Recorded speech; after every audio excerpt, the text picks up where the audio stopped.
Salut tout le monde et bienvenue à The Deep Dive. On s'attaque aujourd'hui Ah oui, à un sujet qui ne manque pas de piquant, la présence militaire américaine à travers le monde.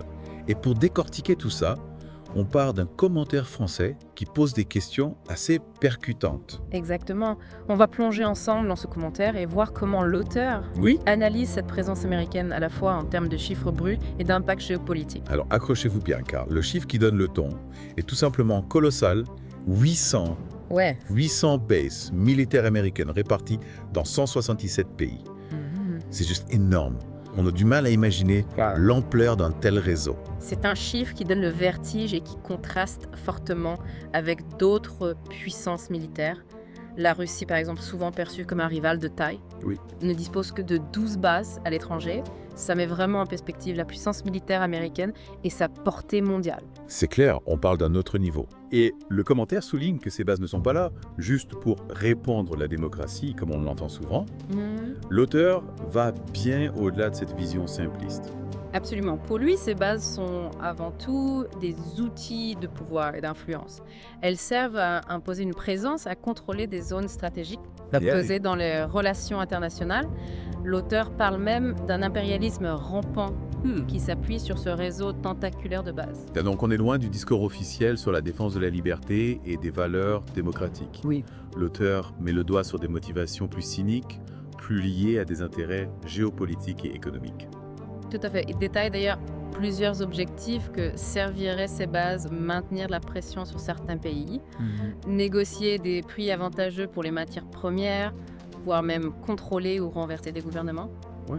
On touche là à des enjeux de pouvoir brut. C'est assez troublant comme vision, et l'auteur n'hésite pas à faire des parallèles historiques assez forts pour appuyer son propos. Oui. Il compare notamment la stratégie américaine à celle de l'Empire romain, qui avait lui aussi établi des bases pour sécuriser son vaste territoire. Cette comparaison avec l'Empire romain est loin d'être anodine. Elle évoque une forme de domination d'expansionnisme qui ne peut que faire réfléchir. Oui, En plaçant les États-Unis dans cette perspective historique, l'auteur nous pousse à questionner leur rôle actuel sur la scène mondiale. d'accord. Sont-ils en train de marcher sur les traces de Rome en cherchant à imposer leur puissance à travers le monde? C'est une question qui donne froid dans le dos, et pour bien comprendre le point de vue de l'auteur, il faut aussi prendre en compte le contexte français. Oui. Il insiste sur le fait que la France n'abrite aucune base américaine. Pourquoi ce point est-il si important ? C'est crucial, car ça nous éclaire sur la position de l'auteur et sur sa vision du monde. Il rappelle la décision historique de Charles de Gaulle dans les années 60. De sortir du commandement intégré de l'OTAN et de refuser l'implantation de bases américaines sur le sol français. D'accord. De Gaulle était profondément attaché à l'indépendance de la France et voyait d'un très mauvais œil l'influence américaine en Europe. De Gaulle, une figure emblématique de la résistance à l'hégémonie américaine. Cette position française tranche radicalement avec l'Allemagne, qui compte pas moins de 26 bases américaines sur son territoire. Et effectivement, l'Allemagne, marquée par la guerre froide et la division du pays, a accueilli ces bases comme un rempart contre la menace soviétique. C'est un héritage historique qui pèse encore aujourd'hui sur les relations entre l'Allemagne et les États-Unis. On voit bien comment le contexte géopolitique et historique Oui. influence la perception de la présence militaire américaine. Absolument. Et pour illustrer encore davantage son propos, Oui, l'auteur utilise l'exemple de l'Iran. Il montre la concentration de bases américaines autour du pays, d'accord. créant une sorte d'encerclement militaire. C'est une image forte qui part d'elle-même. On voit comment cette carte renforce Oui, l'argument de l'auteur sur l'utilisation des bases comme moyen de pression et de dissuasion. L'Iran se retrouve pris dans un étau, entouré de bases américaines prêtes à intervenir à tout moment. C'est une situation qui ne peut que générer des tensions et de la méfiance. L'auteur souligne d'ailleurs, avec ironie, que l'Iran aurait presque choisi de se placer au milieu de toutes ces bases. C'est de l'humour noir, bien sûr. Mais ça traduit un sentiment d'impuissance. Oui, Face à cette omniprésence de la puissance militaire américaine, l'Iran se retrouve coincé, comme piégé par cette toile d'araignée tissée par les États-Unis.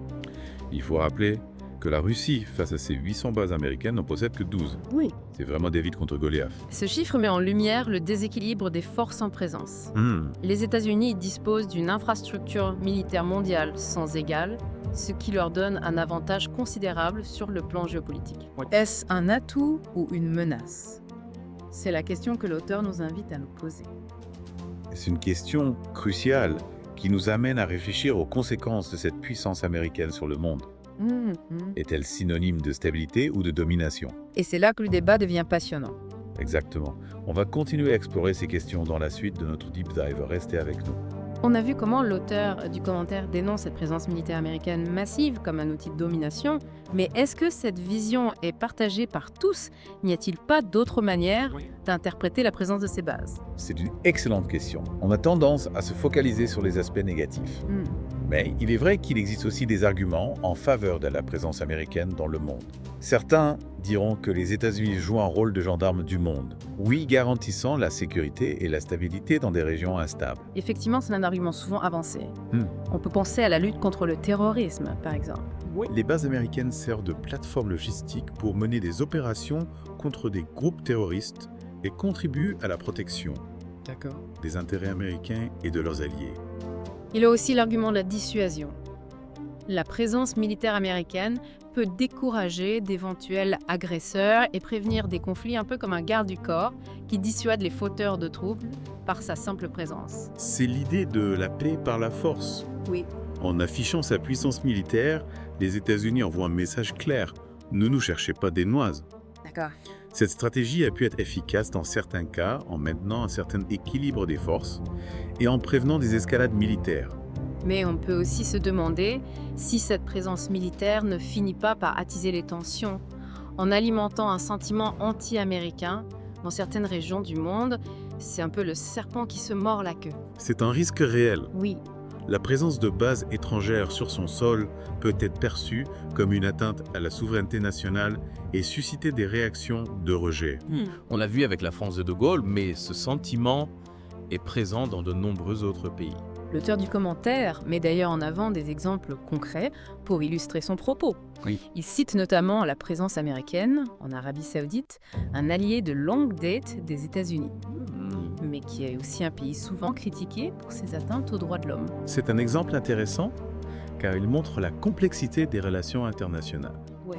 Les États-Unis doivent parfois composer avec des alliés controversés en faisant des compromis entre leurs intérêts stratégiques et leurs valeurs affichées. Il y a aussi l'Afghanistan où les États-Unis ont implanté des bases militaires suite à l'intervention de 2001. L'auteur pose une question qui fait réfléchir. Pourquoi les États-Unis sont-ils restés 20 ans en Afghanistan? Est-ce que la présence de ces bases n'a pas joué un rôle dans cet enlisement?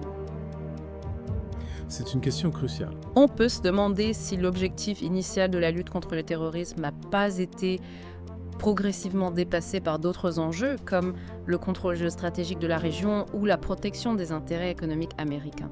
Donc on voit bien que la présence militaire américaine dans le monde est loin d'être un sujet simple. Il y a des arguments pour des arguments complexes. Oui, Et la réalité est souvent plus complexe que les discours simplistes. absolument. Il est important de ne pas se laisser enfermer dans une vision manichéenne.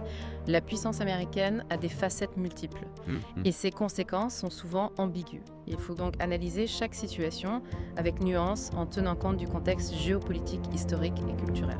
Et c'est là que notre deep dive prend tout son sens, plonger au cœur de ces enjeux complexes. Décortiquer les arguments, analyser les faits pour mieux comprendre le monde qui nous entoure. C'est un exercice intellectuel stimulant qui nous permet d'aiguiser notre esprit critique et de nous forger une opinion éclairée. Alors continuons notre exploration. L'auteur du commentaire nous invite à réfléchir aux conséquences de cette présence militaire américaine sur la perception des États-Unis dans le monde. Est-elle source d'admiration, de crainte ou de ressentiment? C'est une question fascinante. On peut imaginer que les réactions varient énormément selon les pays, les cultures, les expériences historiques. Il est probable que cette présence militaire suscite un mélange complexe d'émotions et de perceptions. Dans certains pays, les bases américaines sont perçues comme un gage de sécurité. Oui, Un rempart contre des menaces extérieures. Dans d'autres, elles sont vues comme un symbole de l'ingérence américaine, une atteinte à la souveraineté nationale. exactement. Et il est important de noter que cette perception peut évoluer au fil du temps en fonction des événements internationaux, des politiques américaines, des relations bilatérales. Ce qui est vu comme une protection aujourd'hui peut être perçu comme une menace demain. C'est une dynamique complexe qui nous rappelle que les relations internationales sont en constante évolution et c'est ce qui rend l'étude de la géopolitique si passionnante. On est d'accord. Et pour aller plus loin, on peut se demander comment cette présence militaire américaine s'articule avec d'autres formes de puissance, comme l'influence économique, culturelle ou diplomatique. Est-ce que la force militaire est toujours l'instrument principal de domination ou est-elle en train d'évoluer vers des formes plus subtiles et indirectes? C'est une excellente question. On a l'impression que le monde est de plus en plus complexe, avec des rapports de force qui ne se limitent plus aux aspects militaires. L'économie, la technologie, l'information jouent un rôle de plus en plus important dans les relations internationales. C'est indéniable. On parle souvent de soft power. Oui. Cette capacité d'un pays à influencer les autres par sa culture, ses valeurs, son mode de vie. Les États-Unis sont très forts dans ce domaine.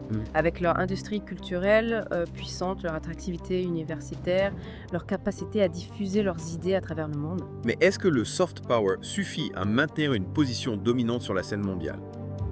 N'a-t-on pas besoin d'une certaine force militaire pour protéger ses intérêts et garantir sa sécurité? C'est un débat permanent. Certains pensent que la force militaire reste indispensable, tandis que d'autres misent davantage sur la diplomatie, la coopération internationale, le développement économique. Il n'y a pas de réponse simple, et chaque pays doit trouver son propre équilibre entre ces différents leviers de puissance. Ce qui est sûr, c'est que le monde est en pleine mutation et que les rapports de force sont en train de se redessiner. La puissance américaine, qui semblait incontestable il y a encore quelques années, est aujourd'hui remise en question par l'émergence de nouveaux acteurs sur la scène mondiale. On pense notamment à la Chine, qui affirme de plus en plus sa puissance économique et militaire. La Russie aussi joue un rôle déstabilisateur. En contestant l'ordre international établi. Le monde est devenu multipolaire et les États-Unis doivent s'adapter à cette nouvelle réalité. C'est un véritable jeu d'échecs géopolitiques qui se joue sous nos yeux, avec des alliances qui se font et se défendent, des tensions qui montent et descendent, des intérêts qui s'entrecroisent et s'opposent. Et c'est ce qui rend l'analyse géopolitique si passionnante. Il faut être attentif à tous les signaux, décrypter les discours, anticiper les mouvements pour comprendre les dynamiques en cours et leurs conséquences sur le monde de demain. Alors, on continue notre deep dive et on essaie de démêler tout ça ensemble. L'auteur du commentaire nous invite à réfléchir à une question fondamentale. Quel monde voulons-nous construire? Un monde dominé par la force militaire ou un monde fondé sur la coopération, le dialogue et le respect mutuel? C'est la grande question de notre époque face aux défis mondiaux que sont le changement climatique, les inégalités, les conflits. Nous avons besoin de trouver des solutions collectives basées sur la solidarité et le partage. La force militaire ne peut pas résoudre tous les problèmes et elle peut même aggraver certaines situations. C'est un message important à retenir. La paix et la sécurité ne peuvent pas être imposées par la force. Elles doivent être construites par le dialogue, la coopération et le respect des différences. Et c'est là que chacun de nous a un rôle à jouer. En nous informant, en réfléchissant, en nous engageant, nous pouvons contribuer à bâtir un monde plus juste, plus pacifique et plus durable. C'est un beau message d'espoir. Pour conclure cette deuxième partie de notre Deep Dive, on se retrouve très bientôt pour la troisième et dernière partie où on tirera les conclusions de notre exploration et on ouvrira de nouvelles perspectives de réflexion. Restez avec nous. On a beaucoup parlé de la puissance militaire américaine, de son influence et de sa perception dans le monde. Mais au-delà de ces grandes considérations géopolitiques, il ne faut pas oublier l'impact humain de cette présence militaire. Absolument. Derrière les cartes, les chiffres et les stratégies, il y a des vies humaines, des communautés entières qui sont touchées par la présence de ces bases. Il faut penser aux populations locales, aux soldats et à leurs familles, aux civils qui travaillent sur ces bases. On peut imaginer que la cohabitation n'est pas toujours facile entre les populations locales et les militaires étrangers. Il peut y avoir des tensions, des conflits culturels, des problèmes économiques. Bien sûr, la présence d'une base militaire peut transformer profondément le tissu social et économique d'une région. Elle peut créer des emplois, mais aussi générer de la pollution, des nuisances sonores, des problèmes de sécurité. Et il y a aussi la question des relations entre les soldats et la population locale. On a malheureusement vu des cas de violence, d'abus de crime commis par des militaires en poste à l'étranger. Ce sont des situations dramatiques qui laissent des traces profondes. C'est vrai. Et ces événements contribuent à alimenter un sentiment anti-américain dans certaines régions du monde. Il est important de ne pas sous-estimer l'impact psychologique et social de ces incidents qui peuvent ternir l'image des États-Unis et créer un climat de méfiance. On voit bien que la présence militaire américaine n'est pas un sujet neutre. Elle suscite des réactions passionnées, des débats contradictoires, des points de vue divergents. Oui. C'est un sujet qui nous invite à réfléchir à la complexité du monde, au rapport de force entre les nations, aux conséquences humaines des choix politiques. Exactement. L'auteur du commentaire nous a poussé à questionner le rôle des États-Unis dans le monde, à analyser les motivations de leur présence militaire, à réfléchir aux alternatives possibles. D'accord. Il nous a invités à aiguiser notre esprit critique, à ne pas accepter les discours simplistes, à nous forger notre propre opinion. Et c'est bien là l'objectif de notre deep dive, vous donner les clés pour comprendre les enjeux du monde contemporain, vous encourager à vous poser des questions, à débattre, à vous engager. Oui. Car c'est en participant activement au débat public que nous pouvons contribuer à construire un monde plus juste et plus pacifique. Absolument. La géopolitique n'est pas une affaire réservée aux experts. Elle concerne chacun d'entre nous, car elle façonne le monde dans lequel nous vivons. Oui, en nous informant, en nous engageant, en faisant entendre notre voix, nous pouvons contribuer à influencer le cours des événements.